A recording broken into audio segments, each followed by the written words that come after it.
கானகத்தின் குரல். இதன் ஆசிரியர் ஜாக் லண்டன். அத்தியாயம் 1. ஆதிநிலை. பக் செய்தித்தாளை படித்ததில்லை. படித்திருந்தால் தனக்கு மட்டுமல்ல, தன்னை போன்ற உடற்கட்டும் அடர்ந்த ரோமமும் உடைய அந்த வட்டாரத்து நாய்களுக்கெல்லாம் தொல்லை உருவாகி கொண்டிருக்கிறது என்பதை தெரிந்து கொண்டிருக்கும்.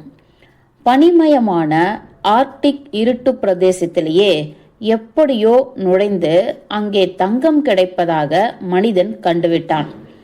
கப்பல் கம்பெனிகளும் மற்ற போக்குவரத்து சாதன நிலையங்களும் தங்கள் லாபம் கருதி இந்த செய்தியை எங்கும் முழக்கின. வடக்கு பனி நாட்டை நோக்கி ஆயிரக்கணக்கான மக்கள் விரைந்து புறப்படலானார்கள். அவர்களுக்கு நாய்கள் வேண்டும். எஃகு போன்ற தசைநாரும் உறைபனிக்கு இழைக்காத ரோமக்கட்டும் உள்ள திடமான பெரிய நாய்கள் அவர்களுக்கு வேண்டும். கதிரவன் ஒளி கொஞ்சுகின்ற சாண்டா கிளாரா பள்ளத்தாக்கில் ஒரு பெரிய மாளிகையிலே பக் வாழ்ந்தது. மாளிகை நீதிபதி மில்லருக்கு சொந்தம். அது சாலையை விட்டு உள்ளே தள்ளி இருந்தது. முன்னால் மரங்கள் ஓங்கி வளர்ந்திருந்தன. அவற்றால் மாளிகை பாதிக்கு மேல் மறைக்கப்பட்டிருந்த போதிலும் அதன் 4 பக்கங்களிலும் இருந்த அகலமான தாழ்வாரத்தை வெளியிலிருந்தே ஓரளவு காணலாம். மாளிகையின் முன்புறத்திலேயே பசும் புல்வெளிகளும் பின்புறத்தில் இன்னும் விசாலமான இடம் இருந்தது. பெரிய லாயங்களும் திராட்சை கொடிகள் படர்ந்து ஊழியர் வீடுகளும் வரிசை வரிசையாக ஒழுங்காக அமைந்த புற வீடுகளாகிய விடுதிகளும் கால்நடைகளுக்கான மேய்ச்சல் நிலங்களும் பழமர காடுகளும் அங்கே இருந்தன. இவைகளோடு அங்கே பொங்கி எழும் ஊற்று கிணற்றிலிருந்து நீர் இறைக்க எந்திர அமைப்புகளும் அவற்றின் பக்கத்திலேயே நீதிபதி மில்லரின் குமாரர்கள் காலையிலையும் மாலையிலையும் முழுகி விளையாடுவதற்காக சிமெண்டால் கட்டிய குளமும் காட்சியளிக்கின்றன. இந்த பரந்த நிலப்பகுதியிலே பக் அதிகாரம் செலுத்தியது. அது அங்கேயே பிறந்து அங்கேயே 4 ஆண்டுகள் வாழ்ந்திருக்கிறது. வேறு எத்தனையோ நாய்கள் அங்கே உண்டு என்பது மெய்தான்.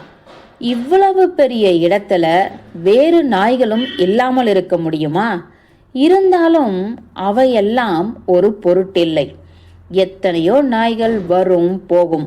ஏதோ சில காலத்திற்கு நாய் பட்டியிலேயே ஒரு மூலையிலேயே யாருடைய கவனத்திலும் படாமல் இருக்கும்.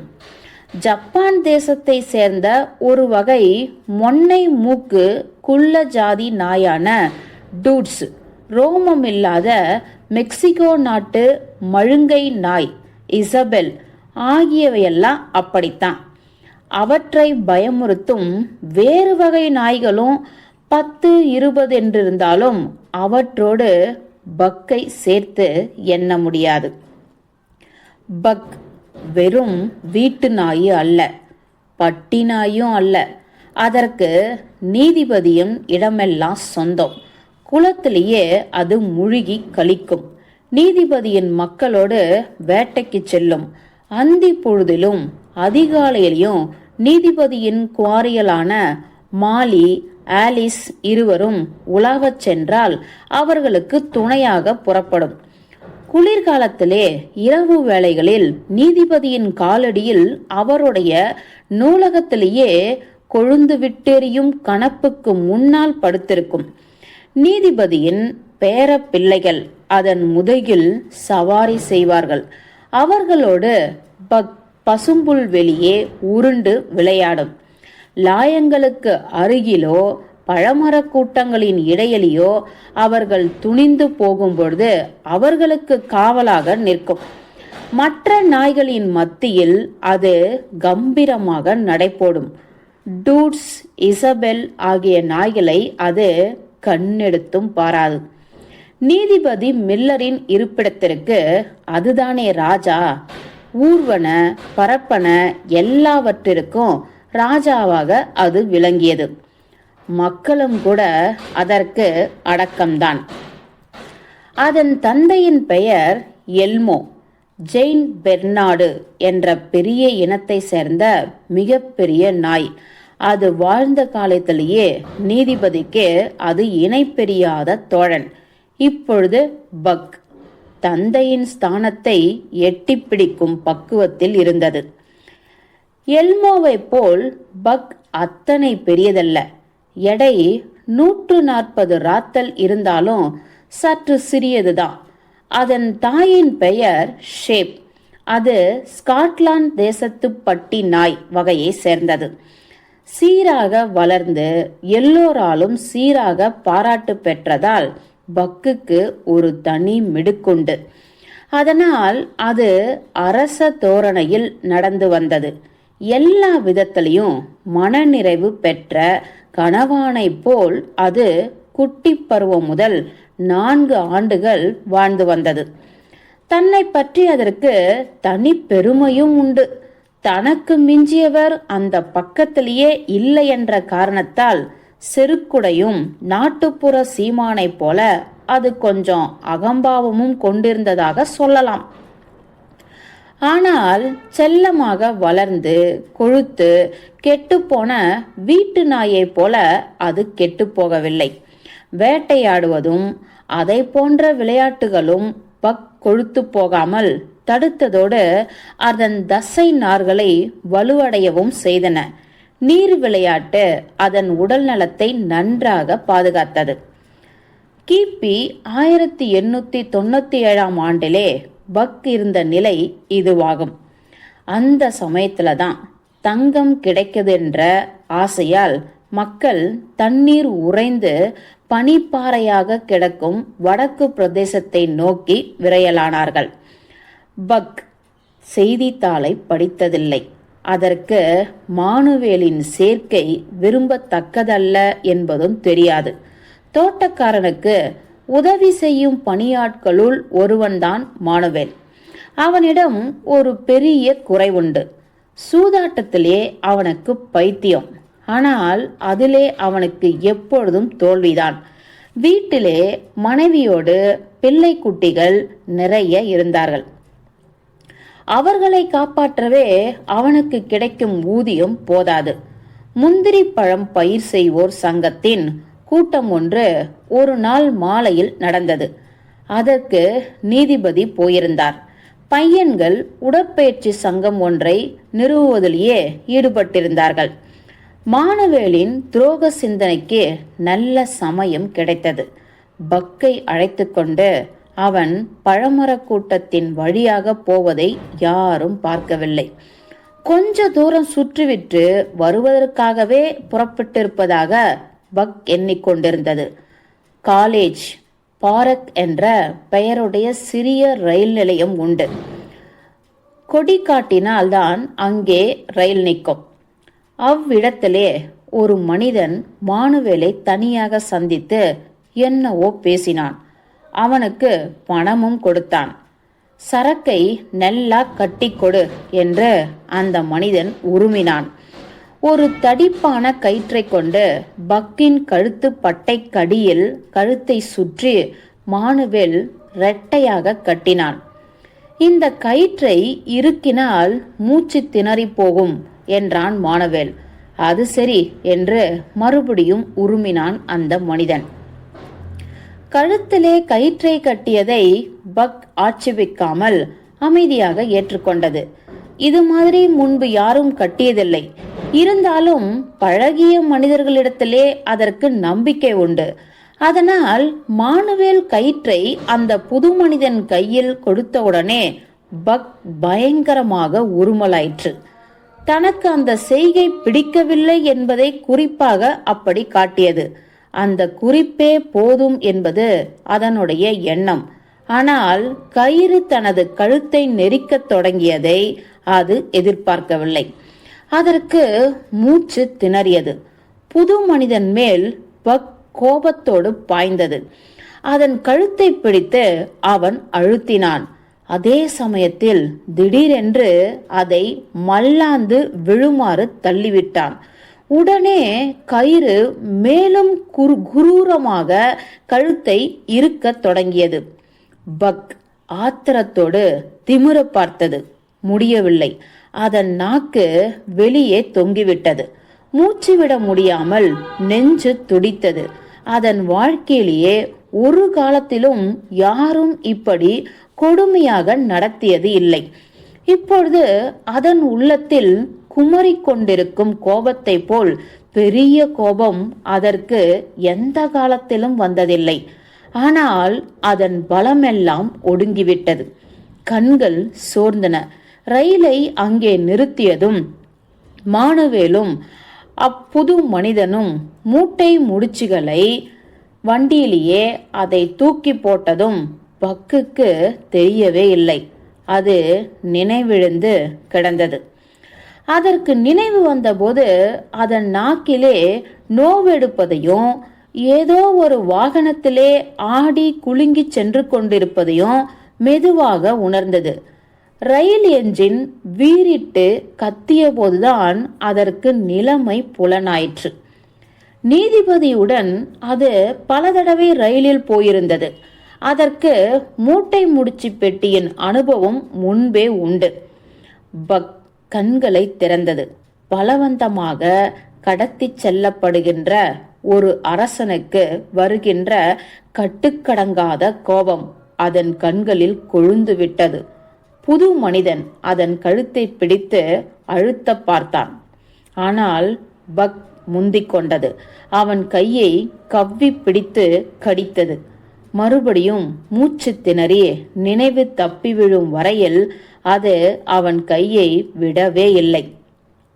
கழுத்தில் உள்ள கயிறு மீண்டும் அதன் மூச்சை திணற வைத்து விட்டது. அந்த பெட்டியிலுள்ள மூட்டை முடிச்சுகளை கண்காணிக்க ஒருவன் இருந்தான். அங்கே ஏற்பட்ட போராட்டம் அவன் கவனத்தை இழுத்தது. புது மனிதன் காயமுற்ற தன் கையை மறைத்து கொண்டு, இதற்கு அடிக்கடி வலிப்பு வரும், அதனாலே சான் பிரான்சிஸ்கோவுக்கு முதலாளி கொண்டு போக சொன்னார், அங்கே ஒரு டாக்டர் இதற்கு மருந்து கொடுப்பாராம் என்று அவனிடம் விளக்கம் கூறினான்.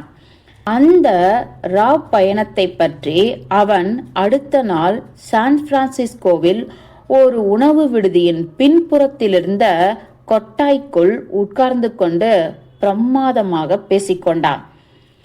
இத்தனை சிரமத்துக்கும் $50 தானா? கையிலே ரொக்கமாக 1000 கொடுத்தாலும் இனிமேல் இதை செய்ய மாட்டேன் என்று அவன் முணுமுணுத்தான். அவன் கையில் கட்டிருந்த கைக்குட்டை ரத்தம் தோய்ந்து கிடந்தது. அவனுடைய காலுடையின் வலது பக்கத்தில் ஒரே கிழிசல்.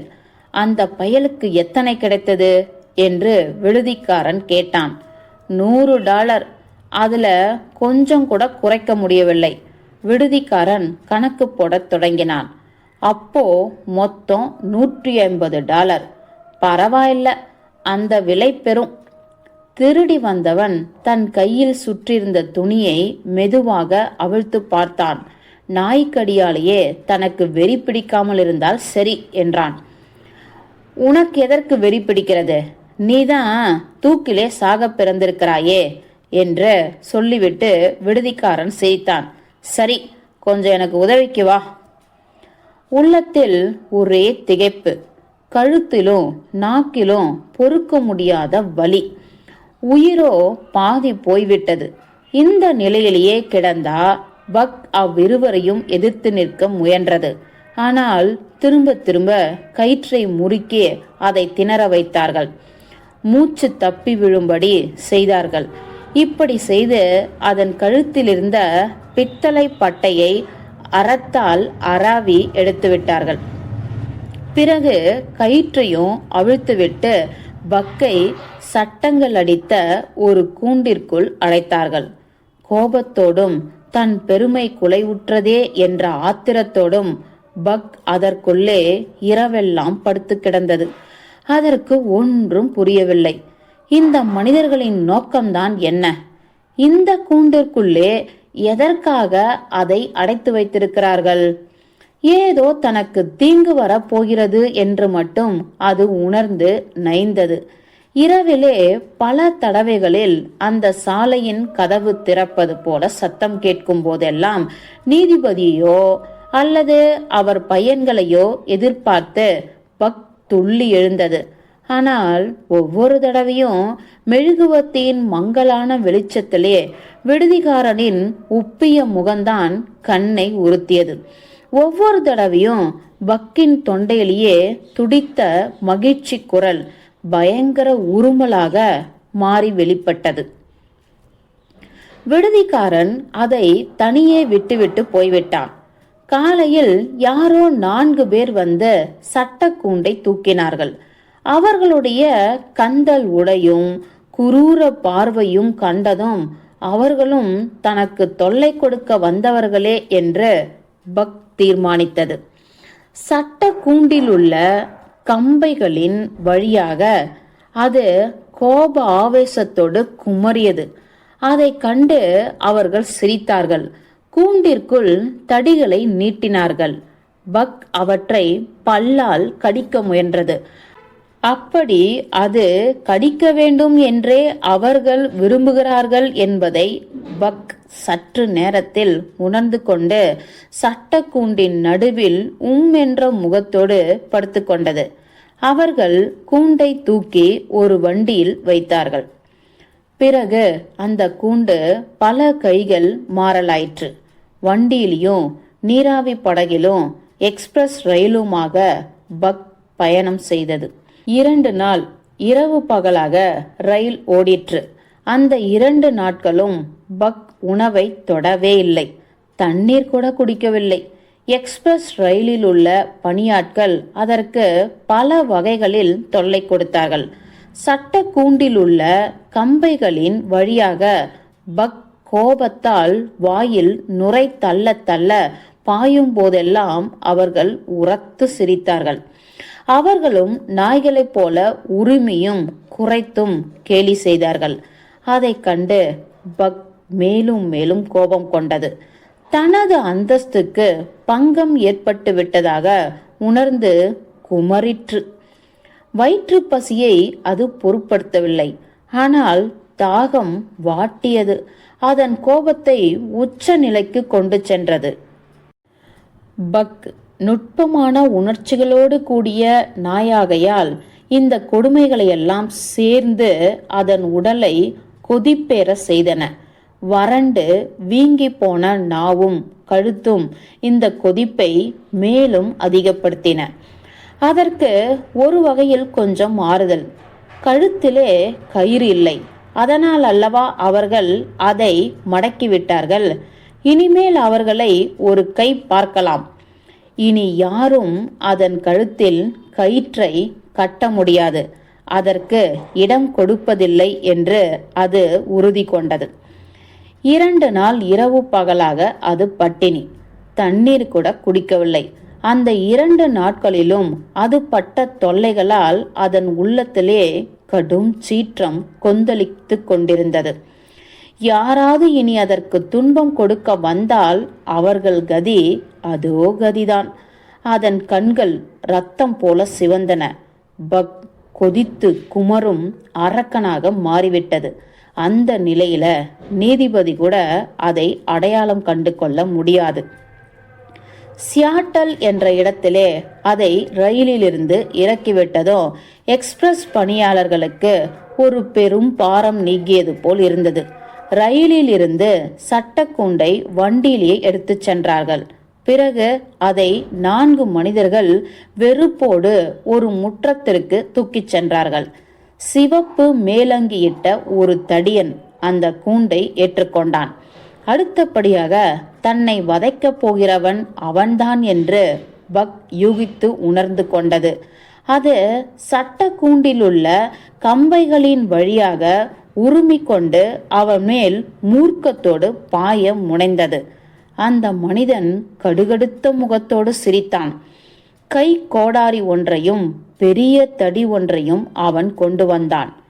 அந்த நாயை கூண்டிலிருந்து வெளியே விடப்போகிறாயா என்று கூண்டை தூக்கி வந்தவர்களில் ஒருவன் கேட்டான். ஆமாம் என்று சொல்லிக்கொண்டே அந்த மனிதன் கை கோடாரியால் சட்டக்கூண்டை உடைக்கத் தொடங்கினான். கூண்டை தூக்கி வந்த நால்வரும் உடனே வேகமாக ஓடி முற்றத்தை சுற்றியிருந்த உயரமான சுவரின் மேல் ஏறிக்கொண்டார்கள். அங்கிருந்து என்ன நடக்கிறது என்று பார்க்கலானார்கள். கோடாரி விழுகின்ற இடத்தை பார்த்து பார்த்து பக் உருமிக்கொண்டும் சீறிக்கொண்டும் பாய்ந்தது. சிவப்பு மேலங்கிக்காரனை தாக்க அதற்கு ஒரே ஆத்திரம். பக் வெளியே வரக்கூடிய அளவுக்கு சட்டக்கூண்டில் அவன் வழி செய்து விட்டான். அதே சமயத்தில் அவன் கோடாரியை எரிந்துவிட்டு தடியை கையில் எடுத்து கொண்டான். சிவந்த கண்களோடு பக் ஒரு பேய் போல காட்சியளித்தது. அதன் ரோமம் சிலிர்த்து நின்றது. கோபத்தால் வாயில் நுரை தள்ளியது. சிவந்த கண்களிலே ஒரு வெறி பளிச்சிட்டது. சீற்றமே உருவாக தனது முழு பலத்தோடு பக் அவன் மேல் பாய்ந்தது. 2 நாள் இரவு பகலாக அதன் உள்ளத்திலேயே குமரிக் கொண்டிருந்த கோபாவேசம் அதன் பாய்ச்சலுக்கு ஒரு தனி வேகம் ஊட்டியது. ஆனால் அந்த மனிதன் மேல் பாய்ந்து கவ்வுவதற்கு முன்னால் அதற்கு ஒரு பெரிய அதிர்ச்சி ஏற்பட்டது. அதன் திறந்த வாய் தானாக மூடிக்கொண்டது. மறுகணம் பக் தரையில் மல்லாந்து விழுந்தது. இதுவரை அதன் வாழ்க்கையிலேயே அதை யாரும் தடியால் அடித்ததில்லை. அதனால் அதற்கு ஒன்றும் விளங்கவில்லை. சீறிக்கொண்டும் வீறிட்டு கொண்டும் அது மறுபடியும் எழுந்து நின்று பாய்ந்தது. மறுபடியும் அதே பேரதிர்ச்சி. பக் சோர்ந்து தரையில் விழுந்தது. தனக்கு ஏற்படும் அதிர்ச்சிக்கு அந்த தடிதான் காரணம் என்று அப்பொழுதுதான் அதற்கு தெரிந்தது. ஆனால் அதன் கோபம் வெறியாக மாறிவிட்டது. எதையும் பொருட்படுத்தாமல் அது 10-12 முறை விடாமல் தாக்கியது. ஒவ்வொரு முறையும் தடியை கொண்டு அவன் அதை தாக்கி கீழே வீழ்த்தினான். பலமாக ஒரு தடவை ஓர் அடி விழுந்தது. பக்கின் உணர்வு கலங்கிற்று. அதன் மூக்கிலும் வாயிலும் காதுகளிலும் இரத்தம் வழிந்தோடியது. உடம்பெல்லாம் இரத்தக்கரை. பக் தடுமாறிக்கொண்டு எழுந்து நின்றது. அந்த சமயத்தில் அவன் அதன் மூக்கின் மேல் பயங்கரமாக ஓங்கி அடித்தான். அதுவரையில் பக்கிற்கு ஏற்பட்ட வலியெல்லாம் சேர்ந்தாலும் அப்பொழுது ஏற்பட்ட வலிக்கு ஈடாகாது. பக் மூர்க்கத்தோடு சிங்கம் போல கர்ஜித்து கொண்டு அவன் மேல் பாய்ந்தது. அந்த மனிதன் பக்கின் குரல் வலையை தனது கையால் பிடித்து அதை மேலும் கீழுமாக திருகினான். தலை கீழாக பக் விழுமாறு அதை பிடித்து உந்தினான். மீண்டும் ஒரு முறை பக் பாய்ந்தது. சரியான இடம் பார்த்து அந்த மனிதன் கடைசி முறையாக ஓங்கி அடித்தான். பக்கின் உணர்வு ஒடுங்கிவிட்டது. முற்றிலும் நினைவு தப்பி அது நிலத்தில் சாய்ந்தது. சுவரின் மேல் உட்கார்ந்து பார்த்து கொண்டிருந்த ஒருவன் நாயை பழக்கி வசப்படுத்த இவனைப் போல் யாரும் இல்லை என்று உற்சாகமாக கூவினான். மற்றொருவன் அவன் சொன்னதை ஆமோதித்தான். பிறகு அந்நால்வரும் வண்டியில் ஏறிக்கொண்டு போய்விட்டார்கள். மெதுவாக பக்கிற்கு நினைவு வந்தது. ஆனால் அதன் உடம்பிலே பலம் சிறிதும் இல்லை. விழுந்த இடத்திலேயே அது அப்படியே படுத்து கிடந்தது. படுத்துக்கொண்டே சிவப்பு மேலங்கிக்காரனை கவனிக்கலாயிற்று. சட்டக்கூண்டை பற்றியும் அதில் அடைப்பட்டிருக்கும் நாயை பற்றியும் உணவு விடுதிக்காரன் எழுதியிருந்த கடிதத்தை குறித்தும் அவன் எண்ணமிட்டு கொண்டிருந்தான். இந்த நாய்க்கு பக் என்று பெயராம். டேய் பக்கு, நாம் சண்டை போட்டது போதும், இனி அதை மறந்து விடுவோம். நீ நல்ல விதமாக நடந்து கொண்டா எல்லாம் சரியாக நடக்கும். இல்லாவிட்டால் தோலை உரித்து விடுவேன், தெரிஞ்சுதா? இப்படி சொல்லிக்கொண்டே அவன் கொஞ்சமும் அச்சமில்லாமல் பக்கின் தலையின் மேல் தட்டி கொடுத்தான். அவன் கைப்பட்டதும் பக்கின் ரோமம் சிலிர்த்தது. இருந்தாலும் பக் எதிர்ப்பு காட்டவில்லை. அவன் தண்ணீரை கொண்டு வந்து வைத்தான். அது ஆவலோடு குடித்தது. பிறகு அவன் பச்சை இறைச்சி துண்டுகளை நிறைய போட்டான். ஆவலோடு அவற்றை அது விழுங்கிற்று. நன்றாக அடிபட்டிருந்த போதிலும் பக் மனமுடைந்து போகவில்லை. தடிக்கு முன்னால் அதன் வல்லமை பலிக்காது என்று அது தெளிவாக தெரிந்து கொண்டது. இந்த படிப்பினையை அது தனது வாழ்க்கையில் என்றும் மறக்கவே இல்லை. அந்த தடி ஒரு பெரிய உண்மையை புலப்படுத்திற்று. காட்டுத்தனமான ஆதி நிலையின் கொடிய ஆட்சியை அது காட்டியது. வாழ்க்கை அது முதல் குரூரமான தோற்றம் எடுத்தது. அதை பக் அச்சமில்லாமல் எதிர்த்து நிற்கலாயிற்று. அதனுள்ளே மறைந்து கிடந்த அதன் இயல்பான சூழ்ச்சி திறமைகள் எல்லாம் மேலெழுந்தன. நாட்கள் செல்ல செல்ல சட்ட கூண்டுகளிலும் கயிற்றில் கட்டப்பட்டும் வேறு பல நாய்கள் வந்து சேர்ந்தன.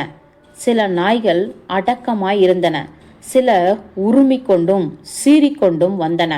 அவையெல்லாம் அந்த சிவப்பு மேலங்கிக்காரனுடைய அதிகாரத்திற்கு பணிந்து போவதை பக் கவனித்தது. ஒவ்வொரு தடவையும் தடியடி நடந்தபோது ஒரு விஷயம் அதன் மனதில் நன்றாக பதிந்தது. தடியை வைத்து கொண்டிருக்கும் மனிதன் இட்டதுதான் சட்டம்.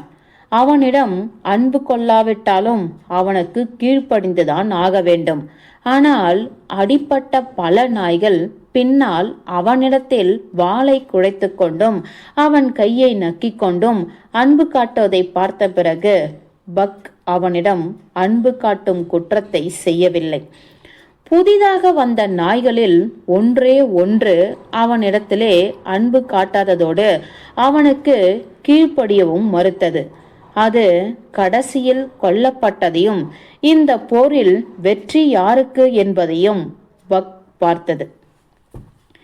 அவ்வப்பொழுது பல புதிய மனிதர்கள் வந்தார்கள். சிவப்பு மேலங்கிகாரனிடம் எப்படியோ பேசினார்கள். அவனிடம் பணமும் கொடுத்தார்கள். திரும்பி போகும்பொழுது ஒன்றிரண்டு நாய்களையும் கொண்டு போனார்கள். அந்த நாய்கள் எங்கு போயினவென்று தெரியாமல் பக் ஆச்சரியத்தில் மூழ்கியது. அவை திரும்பி வரவே இல்லை.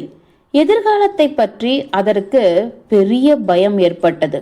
ஒவ்வொரு தடவையும் தன்னை யாரும் தேர்ந்தெடுக்காததை பற்றி அதற்கு மகிழ்ச்சிதான். ஆனால் கடைசியில் அதன் முறையும் வந்தது. கொச்சை கொச்சையாக பேசிக்கொண்டு ஒட்டிய கன்னமும் உலர்ந்த மேனியுமாக ஒரு சிறிய மனிதன் வந்து சேர்ந்தான். பக்கின் மேல் அவன் நாட்டம் விழுந்தது. டேய், இந்த போக்கிரி விலை என்ன? $300. கொள்ளை மலிவு என்று உடனே சொன்னான் சிவப்பு மேலங்கிகாரன். அரசாங்க பணம்தானே பெரோல்ட், அதை பற்றி உனக்கென்னத்திற்கு தயக்கம்? பெரோல்ட் பல்லை காட்டினான். நாய்களுக்கு என்றுமில்லாத கிராக்கி. அதனால் விலை மிக மிக ஏறிவிட்டது. அதை நினைத்து பார்த்தால் இவ்வளவு நல்ல நாய்க்கு $300 அதிகமில்லை. கனடா தேசத்து அரசாங்கத்திற்கு அது எந்த வகையிலையும் நட்டமாகாது. அரசாங்க கடிதங்கள் விரைவாக செல்லுவதற்கே அந்த நாய் சாதகமாகும். பெரோல்டுக்கு நாய்களை பற்றி தெரியும். பக் 1000-1 என்று அவன் கண்டுகொண்டான். 10,000-1 என்றும் சொல்லலாம் என்று அவன் எண்ணிக்கொண்டான். பணம் கைமாறியதை பக் பார்த்தது. கர்லியையும் பக்கையையும் அந்த சிறிய மனிதன் பிடித்து கொண்டான். கர்லி நியூ பவுண்ட் லாந்து நாய், நல்ல சுவாபமுடையது. சிவப்பு மேலங்கிக்காரனை அதற்கு மேல் பக் என்றுமே பார்க்கவில்லை. நார்வால் என்ற கப்பலின் மேல் தட்டில் அந்த நாய்கள் நின்றன. சியாட்டால் மெதுவாக மறையலாயிற்று.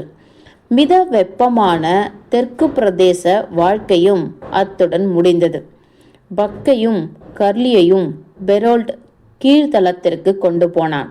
அங்கே பூதம் போல பிரான்சுவா அமர்ந்திருந்தான். பக்குக்கு இந்த 2 பேரும் புது மாதிரி மனிதர்கள்.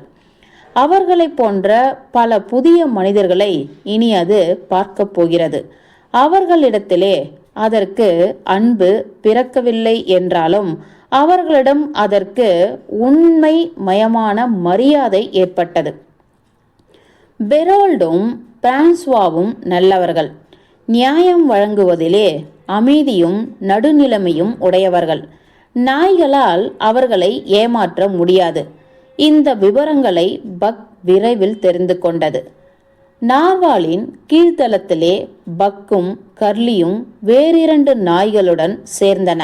அவற்றில் ஒன்று மிக பெரியது, உறைபனி போல வெண்ணிறமானது. நார்வே தேசத்துக்கு வடக்கே ஆர்க்டிக் சமுத்திரத்தில் உள்ள ஸ்பிட்ஸ்பர்கன் தீவு கூட்டத்தை சேர்ந்தது. திமிங்கில வேட்டையாடுபவர்களின் தலைவன் ஒருவன் அதை முதலில் கொண்டு வந்தான். பிறகு அது புவியியல் ஆராய்ச்சி செய்பவர்கள் வசம் இருந்தது. அது சிநேகமாகத்தான் இருக்கும். ஆனால் அதே சமயத்தில் அதன் மனதிலே வஞ்சனை இருக்கும். வெளித்தோற்றத்திற்கு சிரிப்பது போல் இருந்தாலும் மனதிலே ஏதாவது சூழ்ச்சி செய்து கொண்டிருக்கும். முதல் தடவையாக அந்த நாய்களையெல்லாம் கூடி ஓரிடத்திலிருந்து உணவு கொள்ளுகிற போதே அது பக்கின் பங்கிலிருந்து திருடிவிட்டது. அதை தண்டிக்க பக் பாய்கின்ற அதே சமயத்தில் பிரான்சுவாவின் சாட்டை ஓசையிட்டது. குற்றம் செய்த அந்த நாய்க்கு தண்டனை கிடைத்துவிட்டது. பக்குக்கு சிரமமில்லாமல் எலும்பு துண்டு திரும்ப கிடைத்தது. பிரான்சுவா நேர்மை உள்ளவன் என்று பக் தீர்மானித்தது. அது முதல் பக்குக்கு அவனிடம் மதிப்பு உயரலாயிற்று. புதிய நாய்களின் மற்றொன்று சிடுமூஞ்சி.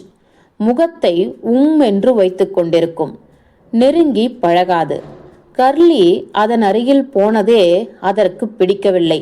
தனியாக இருக்கவே அதற்கு பிரியம். டேவ் என்பது அதன் பெயர். உணவு கிடைக்கும்போது அது உண்ணும், பிறகு தூங்கும், இடையிடையே கொட்டாவி விடும். அதற்கு எதிலுமே அக்கறை இல்லை. கூவின் ஷார்லட் சவுண்ட் என்ற கடற்பகுதியை கப்பல் கடக்கும்போது ஏற்பட்ட பேயாட்டத்தை கூட அது கவனிக்கவில்லை. பக்கும் கர்லியும் கப்பலின் ஆட்டத்தை கண்டு பயந்து பரபரப்படைந்தன. ஆனால் அதுவோ சற்றும் தலையை தூக்கி பார்த்து ஒரு கொட்டாவி விட்டுவிட்டு மறுபடியும் உறங்கத் தொடங்கிற்று. இரவு பகலாக கப்பல் ஓடிக்கொண்டிருந்தது. ஒரு நாளை போலவே மற்றொரு நாள் இருந்தது என்றாலும் குளிர் அதிகமாகிக் கொண்டு வருவதை பக் நன்றாக உணர்ந்தது. கடைசியாக ஒரு நாள் காலையில் கப்பல் நிலை சேர்ந்தது. உடனே எங்கும் ஒரு பரபரப்பு. நாய்களை வாரிலே கட்டி பிடித்து கொண்டு பிரான்சுவா கப்பலின் மேல் தளத்திற்கு வந்தான். பக் அங்கே அடி வைத்த உடனே ஏதோ மணல் போன்ற பொருள்களுக்குள்ளே கால் புதைந்தது. உஸ் என்று சீறிக்கொண்டு அது துள்ளி குதித்தது. உறைபனி எங்கும் விழுந்து கொண்டிருந்தது. பக் தன் உடம்பை குலுக்கியது. ஆனால் மேலும் மேலும் பனி விழுந்தது. ஆச்சரியத்தோடு பக் அதை முகர்ந்து பார்த்தது. பிறகு நாக்கால் நக்கி பார்த்தது. சுரீர் என்று நாக்கிலே குளிர் ஏறிற்று. வாயில் கவ்விய ஒரு சிறு பனித்துண்டை அடுத்த கணமே காணோம். பக் திகைத்தது. மறுபடியும் பனிக்கட்டியை வாயில் போட்டு பார்த்தது. மீண்டும் அதே அனுபவம்தான். பக்கை கவனித்துக் கொண்டிருந்தவர்கள் அனைவரும் வாய்விட்டு உரத்து சிரித்தார்கள். பக் நாணத்தால் பீடிக்கப்பட்டது. உறைபனியை பற்றி அதற்கு அதுவே முதல் அனுபவம்.